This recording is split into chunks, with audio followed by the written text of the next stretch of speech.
Don't we all have something? Oh, so good to be here. My heart is full. All these people in the room, and I can't wait to see who's online. Cityside is growing and expanding in ways that we can't even see. So we met this week with prospective practitioner students. In case you don't know, practitioners are the ones who do the reading and meditation, like Rob, who hold vigil, like John is doing remotely today. They pray with you after service or during the week. Some of them do individual sessions. But the real key is practitioners dedicate their lives to these principles, to these teachings, to living in high consciousness. And we had 10 people interested in this program. That's so amazing. So my heart is full. This work changed my life, and it continues to shift my experience.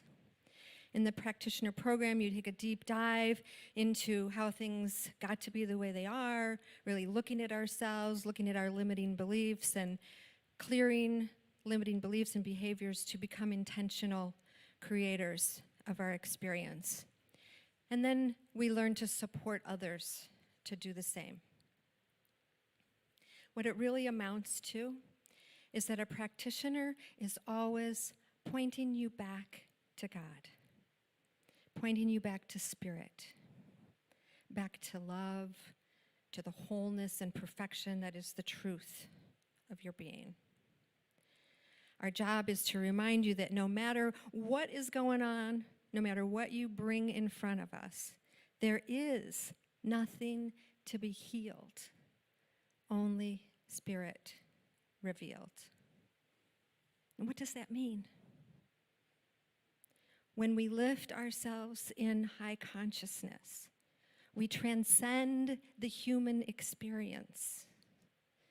And what we consider problems, whether our physical health, relationships, money, when we lift ourselves into the realm of infinite possibilities, into the realm of spirit, everything is already perfect. And from there, something else is possible in our experience. So that was my little segue into our September theme. Healing. And we're using this book, The Art of Spiritual Healing. And I'm telling you, there is so much in this book. There is no way, I'm going to cover a tiny little thread of what is in here. Joel Goldsmith. And like Ernest Holmes, Joel Goldsmith was a mystic, a true metaphysician with a healing consciousness that lifts off the pages. He can throw down some spiritual truth. But just a heads up, if you're triggered by traditional language, like sometimes I can be, you've heard me admit that before, the invitation is to replace the triggering words with words that work for you. Don't let it take you out of the game. There is so much good in here. A community member shared with me a couple of weeks ago that after service, a couple people stayed out in the parking lot kind of grappling with the topic, dealing with their triggers, deciding what was true for them. And I love that. They stayed in the game, doing their own work. And I know this is going to sound like a little plug, but we do have that after talk on the last Sunday of the month. You can bring those questions, bring those triggers, bring that conversation. If it's up for you, it's up for somebody else. But it's just another way to stay in the game. Because if I get stuck on a word and it takes me out, and this really applies to anything that you might get hung up on. If you get stuck and it takes you out, we miss the opportunity to do our work. We miss the opportunity to expand. So when I notice a contraction around those words, it's my invitation to stay in the game, to look at what's really there, to do the deeper inquiry. And anytime I think that something out there needs to be different, when I want to complain about the book or tell someone they're wrong, let's do the work in here before we try to change something out here. Or else we just add to the problem. We add to the drama. Now, it doesn't mean that we don't have things to take care of out here. It means that before we do anything out here, we want to bring ourselves back to love. Back to being open to something different. Because when I think I'm right, and you're wrong, or something's wrong, I'm not available for anything new. I'm not available to grow. So I have to be with my discomfort, like the song. And in the context of being triggered by traditional, or what I'll call religious language, if I unravel that, that's just my stuff, right? A large part of it is I'm afraid of what you'll think. I'm trying to manage your experience. I'm afraid of what you'll think of me if I'm associated with that language. I'm not going to unpack this all right here. I talked about this a little bit a couple weeks ago, but it's all just to say that before I do anything out here in the problem, I need to bring myself back to center, back to love, to be open, available for me. Love is a synonym for God. Bring myself back to God. Which is similar, a sort of contemporary and a light version of what Joel Goldsmith is talking about in this book. I have a group of friends here, my wellness group. We spent some years in an intensive continued education program together, some spiritual psychology. We definitely did some spiritual healing work through hypnotherapy, breath work, other trance work. There are so many ways we can do our work. And you might even know, I know, more and more people who are working with psychedelics and plant medicine. It's just another path. All the modalities, all the teachings, all the ways, all the paths lead to God. Not God out there. Back to ourselves. God within. Like Rumi, the 13th century poet and mystic, says, the wound is the place where the light enters you. When we face the wound, when we face our discomfort, when we do the inquiry, an opening occurs. We return to love. And even when we go astray with our seeking, when we try to fill ourselves from the outside, maybe unhealthy relationships with people, work, substances, just trying to alleviate our discomfort, we may think the discomfort is from something out there, but the root of our suffering is the belief that we're separate. I believe there's an epidemic of depression, crazy numbers of overdoses and suicide. It's heartbreaking. My brother died from the effects of alcohol. And I've certainly had my own experiences of getting off track. We can go to some dark places. But even that path ultimately leads us back home.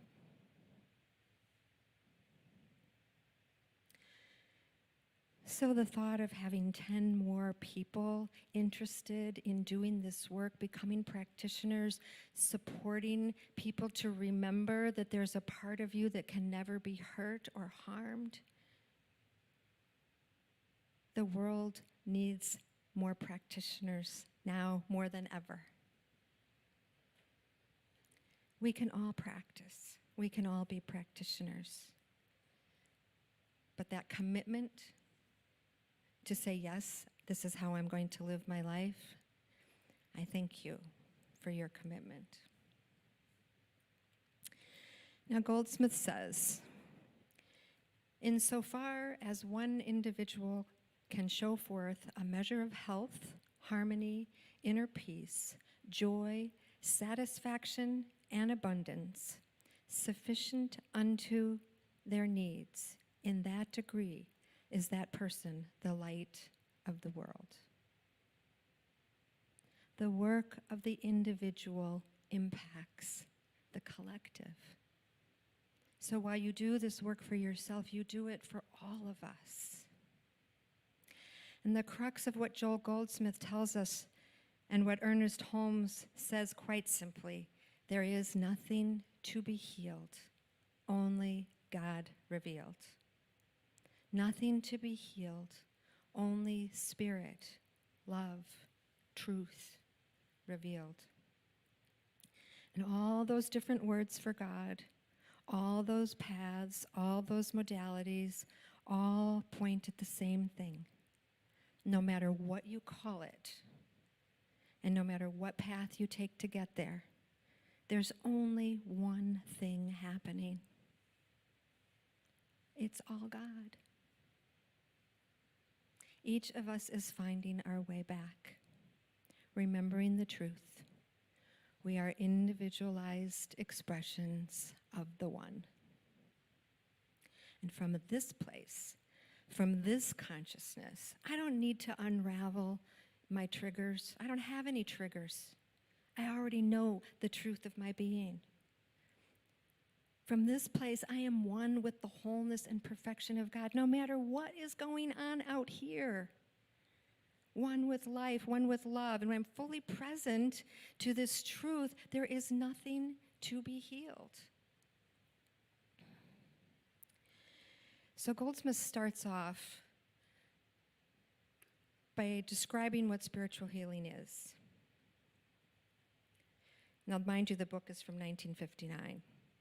So 60 plus years ago, he said, until the last century, healing had been the prerogative of the medical profession. But more people had recently been considering healing through prayer and had started researching and promoting various other healing modalities, from spiritual healing to psychological healing to psychic healing. And he suggested that in the next half century or so, which is now, there would be a remedy for almost every physical disease. He's not wrong. And he thought, as far as as healing physical disease was concerned, there would be less need for metaphysical practitioners. But he went on to say, that would not solve life's problems, because it's not a problem of disease. Disease is only one of many of the types of inharmony and discord in life. And all discord is human creation. Look around at the world. Oh boy, was he right. So this is a quote. I've modified it to be a little more gender neutral. Advances in medicine will not eliminate the need for spiritual healing, because even with 100% success in physical healing, I do not believe that such healing will ever succeed in revealing a person's soul to themselves. When my brother was sick, I energetically brought him into my healing sessions at the Wellness Institute. He had remarkable progress. He extended his life by at least 3 years, in large part because of that work. But towards the end of his life, I got a clear message. You can help him heal his body, but only he can take care of his soul. And that was his path back to God. That was the route he had to go. And I hope those of us dealing with loss and grief at this time recognize when we lose a loved one, it is our loss that we are grieving, but really to feel that peace in knowing that they have made their way back.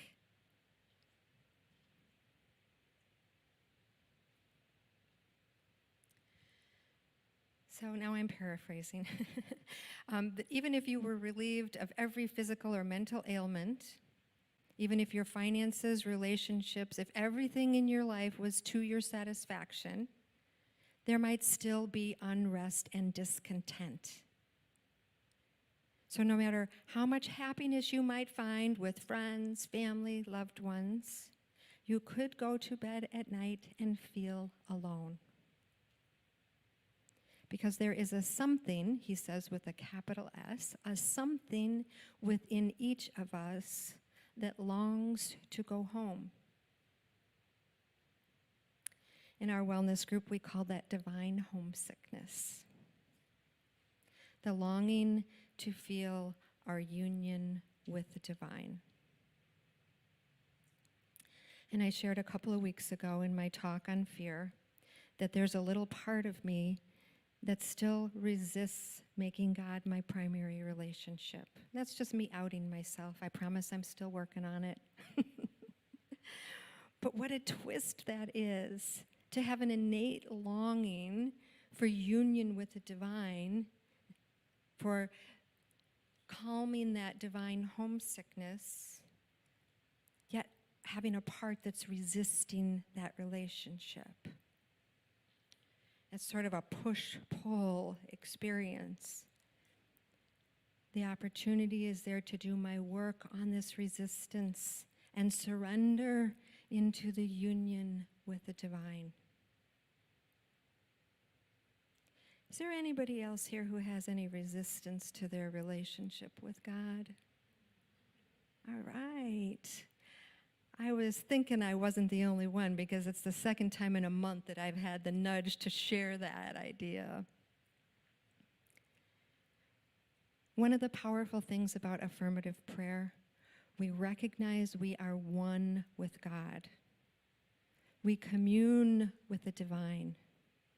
We transcend our human experience. We tap into the infinite. We become present to the love, to the truth of our being.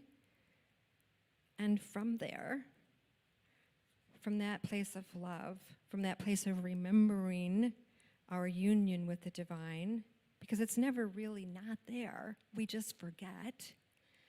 When we remember our union with the divine, we see and know and ultimately can experience that in our world of form experience. We can experience this reality, as Goldsmith calls it. And he says that a lot of fun is poked at metaphysics and mysticism for the words real and unreal, because the world doesn't understand the metaphysical meaning. In metaphysics, reality pertains to only that which is of spirit. So we don't experience this reality with our physical senses. It's metaphysical, beyond physical. It has to be spiritually understood. It requires our inner awareness. In the spiritual realm, the discords of our physical senses have no existence. So when we say disease is unreal, we don't mean that it doesn't exist in the human experience. Rather, it's a denial of the disease as part of spiritual reality. The unreality of it doesn't lessen our pain. In our human senses, we still suffer from these conditions, or we can. But my brother's condition was not the truth of his being. At his essence, there was nothing wrong. He was whole. He was perfect. And I'm so grateful I could know that for him. And the beginning of wisdom, this is Goldsmith, the beginning of wisdom is the realization that these conditions don't have to exist. All disharmony is a human creation. And the experience of healing unfolds for us in direct proportion to bringing ourselves into alignment with the harmony of spirit. Healing is not done by seeking relief from God, from something out there. It is done by transcending the human condition, by rising into the dimension of spirit, to the perfection that is already there. So we don't pray to get something from God or to make God do something. That would be foolish for us to even think that was possible. God is already perfect. Spirit is already perfect. Life is already perfect. We pray to reveal that perfection, to reveal the love, the wholeness, the peace, the perfection that is already there. We turn to the spiritual realm within and allow it to come forth into our experience. So I'm going to take this into some practice. So I invite you to take a moment and allow an area of your life where you're experiencing discord, disharmony, a challenge, whatever that may be, your physical health, a relationship, financial health, whatever it is, just allow this to come forward in your mind. There is nothing to be healed, only spirit revealed. So we lift ourselves into high consciousness. And I invite you to take a deep breath. Open your heart, open your mind, open your whole being, available for love to have its way.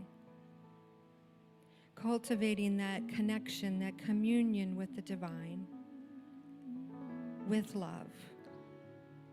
To remember you are love. As the reading stated, all the music, all the art, all that has ever been known, all that will ever be known, already exists, have already existed from the beginning. So I invite you in this moment to sit in this space of infinite possibilities and listen. What is it you are being called to experience? How is God wanting to reveal itself in your experience? What is wanting to be made known through you? Align yourself with that peace, with that harmony. Take your heart and take your pain. Take your love and take the rain that flows into you.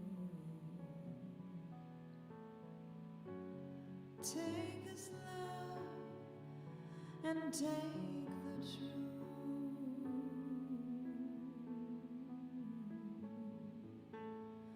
Take your heart and take your pain. Let it flow through you. Let it flow through you. And let it flow through you. Let it flow through.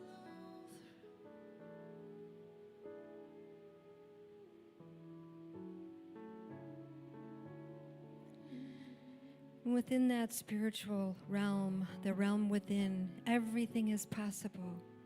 Everything is already whole, perfect, complete, unlimited, generative, as we open ourselves to allow that which has always existed, that perfection, that creation, allowing it to come forward in our experience, bringing forward the knowing that there is nothing to be healed, only Spirit revealed. Let Spirit be revealed in our experience. Let the wholeness, perfection, the love be revealed now as we bring ourselves into harmony with the divine. It unfolds to our conscious awareness, dissolving all discord. It unfolds in our experience. It is done, and so it is. And so it is. Thank you. Thank you, Linda Jackson.